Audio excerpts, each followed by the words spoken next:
Bonjour à toutes et à tous, on est sur NRFight TV. On va travailler aujourd'hui sur les programmes de Prajit vert. Donc on a déjà vu ensemble les programmes de Prajit jaune et de Prajit orange. Donc on va faire la suite. Donc les Prajit verts, c'est les derniers qu'on peut passer au niveau d'un club. Donc il est très important parce qu'il va conditionner la suite au Prajit bleu, que c'est celui qu'on passe au niveau de la fédération pour pouvoir faire de la compétition plan contact. Donc aujourd'hui, je suis accompagné de Valentin Prajit marron de Muay Thai et on va balayer les petites techniques du programme de Prajit vert. Avant qu'on démarre, juste des petits rappels. C'est important que vous puissiez encore une fois regarder tous les programmes, que ce soit de Prajit jaune et Prajit orange, parce qu'il y a une partie de l'évaluation du Prajit vert qui ce sont des sparring à thème où on va utiliser des terminologies qui ont été utilisées dans les autres Prajit. Donc, c'est important. Donc, juste pour rappel, les grandes parties des techniques qu'on a sur les référentiels techniques de la Fédération de Muay Thai Kickboxing, on a la partie Waikru Hamwe, bien évidemment. Il y a les déplacements, les Sinlapa Mwe. Il y a toute la partie coup de poing, donc Muay Mat, la partie coup de pied, que ce soit Muay Thai ou Muay Tip, la partie coup de coude, Muay Sok, la partie coup de genou, Muay Cow. Enfin, il y a deux autres parties, que ce soit les Muay Palm, donc les saisies, les travails des clinches et des projections, et les Muay Bang, qui c'est les blocages et les esquives. Ça marche? Donc, je vous propose tout de suite de commencer. Donc, les programmes de Prajit vert, ils commencent avec la partie Sinlapa Mwe avec deux choses. La première, c'est on va se mettre des profils, c'est l'éteinte, c'est la façon de se déplacer des Mwe. Donc, je suis bien en garde, je vais me mettre en trois quarts, j'ai la garde haute et en Muay Thai, je fais un léger balancier comme si j'étais dans un bateau. Je monte, je descends et je suis là. Donc, on est là. Je peux faire des petits bonds sur la jambe avant. Je me déplace de l'autre côté. Voilà, je peux avancer. Je peux reculer. Je suis ici avec Valentin. On est en face. Et on a un vrai style Muay Thai. Donc, c'est important. En Muay Thai, on n'est pas, par rapport à d'autres sports de combat, on est un peu plus statique. Et on vient là, hop, faire ces petits transferts de poids, qui c'est les ten. OK? Donc, celui-là est simple. N'hésitez pas, vous pouvez les travailler facilement en face en miroir. Essayez de vraiment sentir ces petits balanciers, ces petits transferts de poids d'un appui à l'autre. Donc, celui-là, il va assez rapide. Ensuite, il y a la technique qu'on appelle sweep tie. C'est les déplacements en pas chassé. Donc, je suis toujours avec Valentin. C'est que je fais, que ce soit en avant ou en arrière, je viens faire un pas chassé. C'est important. Je ne saute pas. Je suis ici, en avant, en arrière. Je viens, pareil, il fait avant, en arrière. Donc, je me déplace. Ça peut être sur les côtés aussi. Je suis face à vous. Je peux me déplacer sur les côtés. Et voilà. Je viens juste me déplacer. Donc, je suis avec Valentin, il avance en sweep tie, je recule, hop, je vais avancer, il va reculer en sweep tie, hop, et hop. Donc, voilà, encore une fois, celui-là, il n'est pas compliqué. Il suffit d'éviter de bondir. Une des erreurs que je vois le plus souvent, c'est que les gens, ils sont là, ils veulent se déplacer au lieu de faire un pas chassé, ils viennent bondir. Donc, on pense de rester bien ras de sol. Je viens me déplacer sur les différents plans, vers l'avant, vers l'arrière, vers les côtés. Donc, tout ce qui est Sinlapa Mwe, pour les Prajit verts, ce n'est pas très compliqué, mais encore une fois, n'hésitez pas à voir toutes les techniques de Sinlapa Mwe, de Prajit jaune et de Prajit orange aussi, parce qu'elles sont également nécessaires. Donc là, on a fini la partie déplacement. On va partir sur la partie Muay Mat, coup de poing. Donc, au niveau de Prajit vert, il n'y a qu'une seule technique, les mat clap langue, donc coup de poing retourné. Je suis avec Valentin, il part en coup de poing retourné, il sort d'un côté. S'il a envie de sortir de l'autre, il sort de l'autre. Donc, très important, je viens amorcer les white clap langues en sortant sur les côtés plutôt que partir dans l'axe. Ici, ça va être compliqué de pivoter. Je viens partir sur les côtés. Je suis dans les mêmes axes qui va longtemps. Je me décale sur les côtés. Mon regard arrive les premiers. Je viens piquer. Je pique avec les côtés, l'arrière de mon bras. Je suis ici encore une fois. Je fais mon petit N. Je décale sur les côtés. Je fixe mon pied. Je pique. Ce n'est pas que c'est erroné de continuer la rotation, mais encore une fois, rappelez-vous que la qualité des appuis, elle est très importante pour que je puisse développer la puissance au niveau des coups de poing. Donc, personnellement, je préfère rester en appui. Et encore une fois, pour le mat clap langue, je sors de l'axe, je pique. Donc là, je viens de faire avec la jambe, les bras avant. Si je sors sur l'autre côté, je viens piquer. À Valentin, il décale. Bon, il part d'un côté. Il part de l'autre côté. Petit détail important aussi, pourquoi tout à l'heure j'avais dit il faut que les regards arrivent les premiers. C'est pour une question de sécurité. Pas forcément de mon partenaire, mais la mienne, qui en fonction, on est en situation de combat, je peux malheureusement être beaucoup plus proche de lui. Par exemple, on est en train de boxer, j'essaie d'amorcer en mat clap langue. Donc, si je suis trop proche et je pars d'ici, il y aura mon coude qui va être bloqué, ma main continue et je peux me faire extrêmement mal au coude.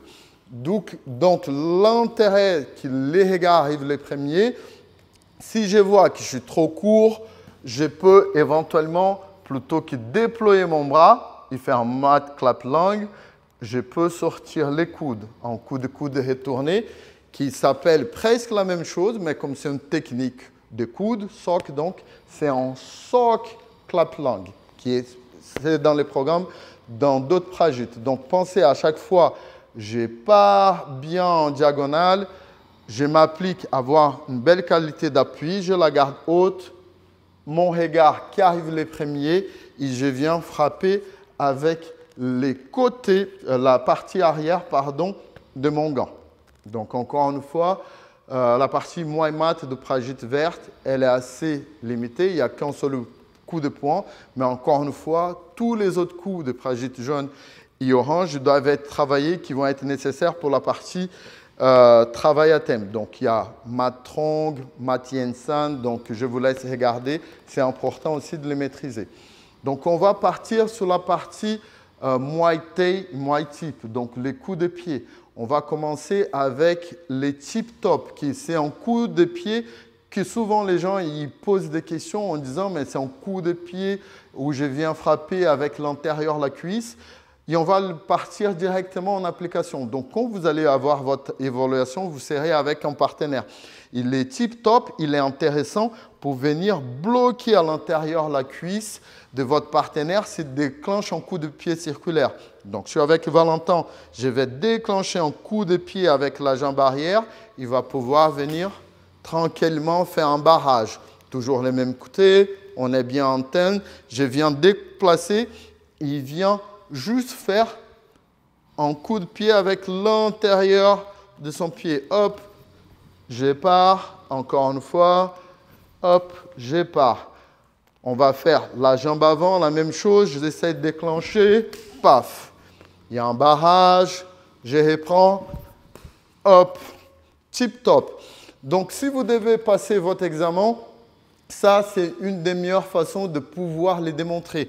Que ce soit en technique et également en sparring à thème. Donc, si vous voyez que votre partenaire va déclencher un coup de pied circulaire, je peux venir ici, tip top, tip top. Et je viens placer vraiment près de l'aine, à l'intérieur de la cuisse, et vous serez sorti de l'affaire. Donc, c'est une des meilleures manières de les proposer.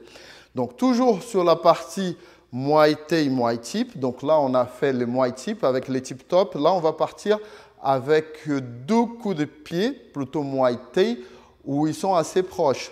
c'est les take-cut et les take-crow. La différence entre les deux, il y a un qui la surface des frappes, ça va être la plante de pied, et le deuxième, ça va être les talons.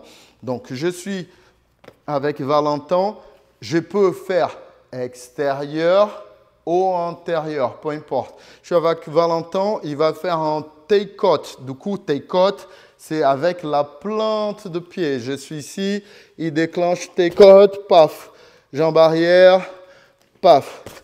Jambe avant. Pareil pour moi. Encore une fois, vous pouvez déclencher extérieur, intérieur et partir de là et partir. Je suis ici, je peux partir et paf. Avec la plante de pied. Pareil, jambe avant. Oh, oui. Et je viens vraiment frapper avec la pointe de pied. Donc, souvent, la question qui m'est posée, c'est de dire quelle peut être l'utilisation du take-cut. Soit je peux l'utiliser pour faire venir baisser la garde et pouvoir travailler derrière, ou juste essayer de venir toucher un peu plus les épaules ou voir les visages, que ça peut quand même faire un petit peu mal. Ça marche? Et encore une fois, je peux partir de l'extérieur, soit par là, ou je peux partir d'ici et venir frapper. OK? Donc là, c'est les take-cut. Encore une fois, plante de pied. La différence avec les take-crow, c'est avec les talons. J'aime bien souvent utiliser les moyens mémotechniques. Si on se prend trop de crocs, on a mal à la tête. Donc, c'est souvent les talons qui font plus mal. Donc, les take-crow, c'est les coups des pieds descendants où on vient frapper avec les talons. Donc, je suis avec Valentin, il part en take-crow, pouf, talon, jambe avant, pouf, jambe avant. Pareil pour moi. Encore une fois, je peux partir d'un côté et de l'autre. Et l'impact, c'est avec les talons. Je pars et boum. Talon d'un côté, je suis antenne. Oui, boum. Et talon de l'autre côté. Donc voilà. C'est encore des coups de pied qui sont, je ne dirais pas un peu exotiques, on peut les sortir, mais qui, bien évidemment, on voit moins souvent que d'autres coups de pied, comme les circulaires bas, Teitat, Teichiang, etc.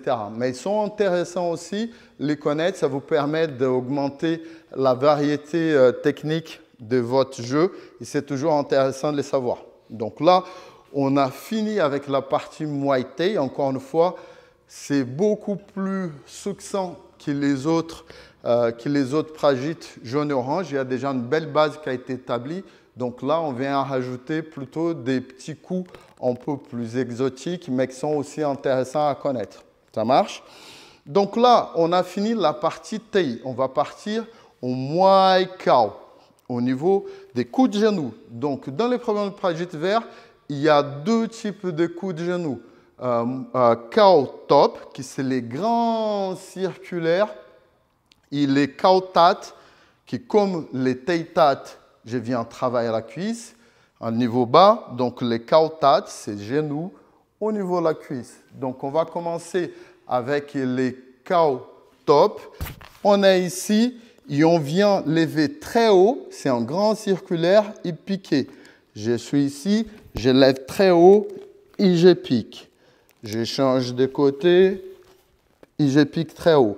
À Valentin, il lève haut, il pique d'un côté, il pique de l'autre côté. On va se mettre en trois quarts. La différence par rapport au Khao Chiang, souvent on me pose la question par rapport aux petits circulaires. Je suis encore à corps. Les petits circulaires, je viens vraiment en diagonale, tout de suite. C'est les tout petits circulaires.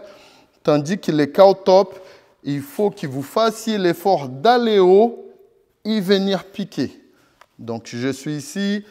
Hop, là, c'est Khao Chiang. Quand je vais haut et je viens piquer. Oui, encore une fois. Khao top arrière. Et je viens vraiment très haut. Donc là, on peut rester dans ce petit travail avec son partenaire. Jambe avant, jambe arrière. Il pique arrière, il pique avant. Hop, pareil. Je viens piquer. Je viens piquer. Et on peut travailler tranquillement comme ça. Ça marche? Donc là, il y a les cow-top. Les cow-tat, il est très intéressant. Souvent, on ne pense pas trop en situation de combat. Souvent, on est en corps à corps. On veut absolument travailler les corps. On peut faire plein d'autres choses différentes. Mais l'idée de cow-tat, c'est justement de venir travailler la cuisse. Je peux travailler à l'extérieur, d'un côté de l'autre. Je peux travailler, hop, on va décaler un petit peu. Je peux travailler aussi également à l'intérieur. Valentin travaille pareil, ça pique, ça pique. Je peux travailler et piquer.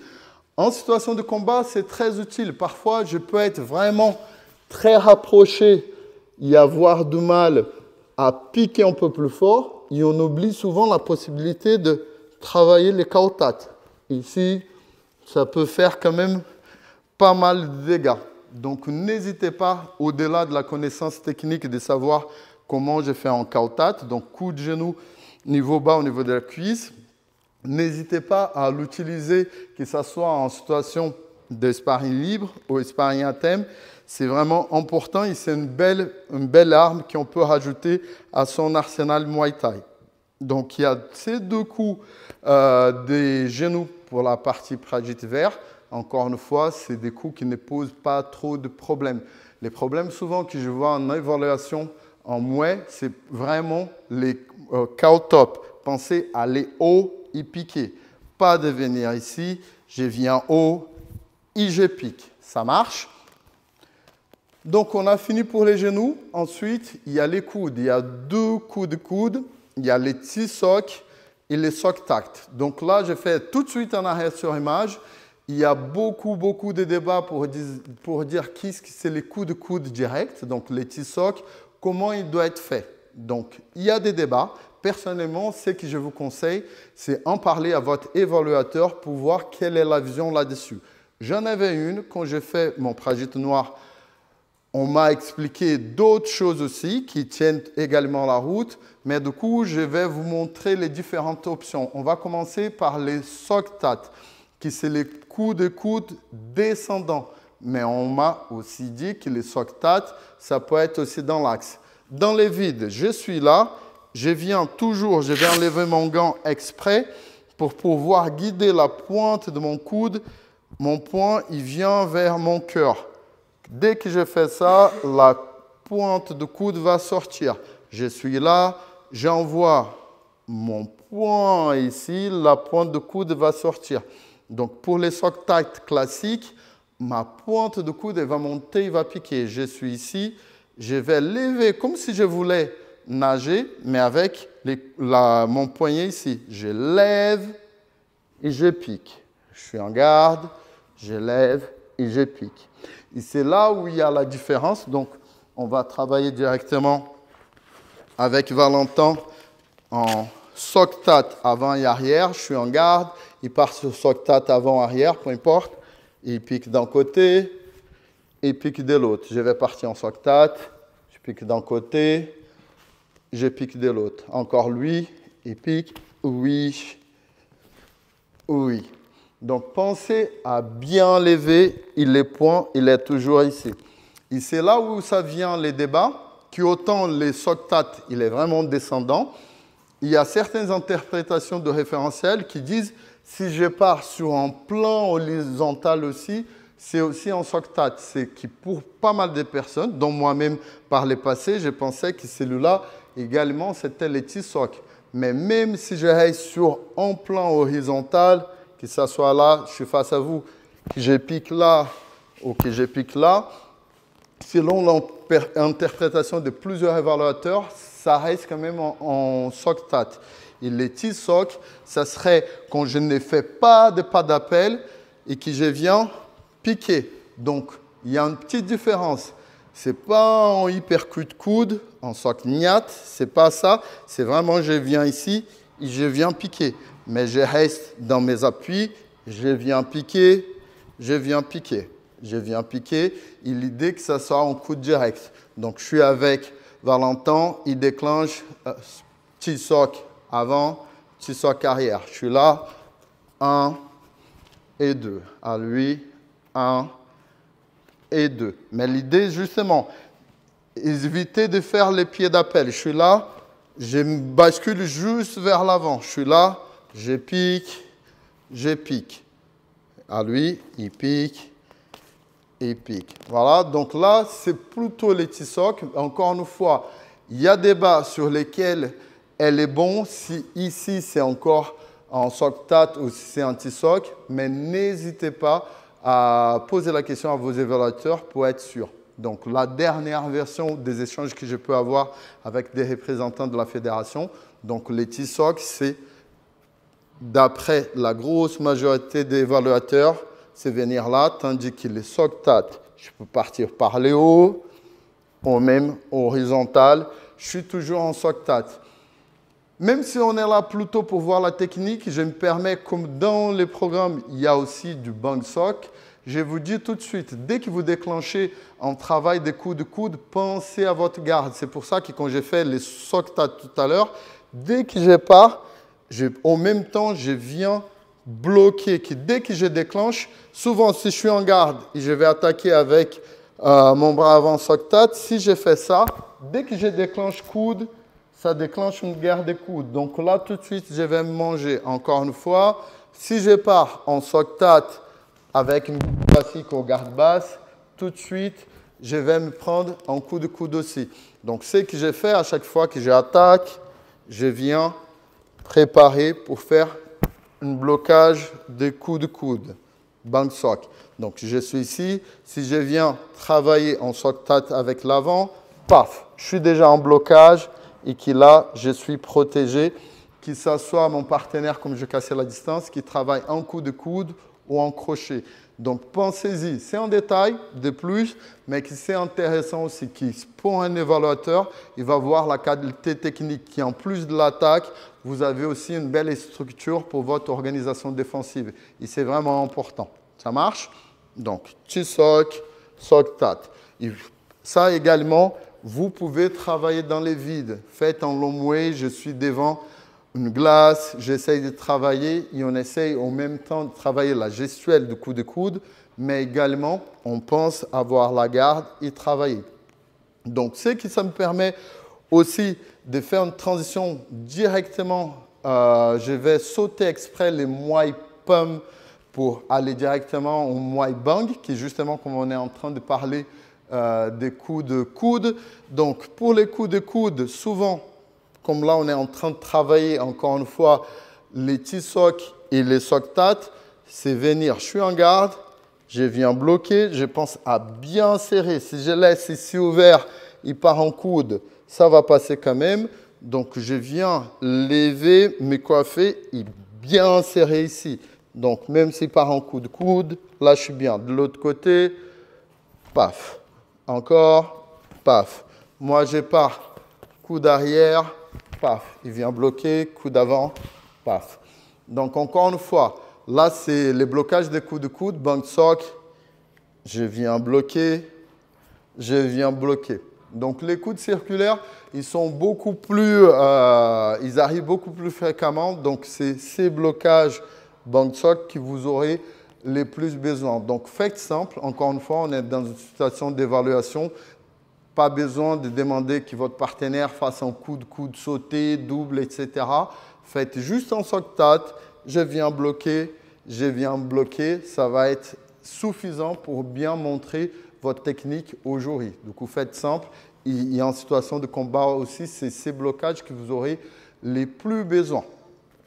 Ensuite, comme on est parti directement en Muay Bang, donc il y a la partie blocage, parade, mais il y a aussi les esquives. Donc, pour le programme de Prajit Vert, on est sur du Yoke Twalop. C'est l'esquive sans déplacement d'appui, que ce soit des esquives, je suis face à vous, latérales, avec un retrait de buste, mais je reste toujours planté.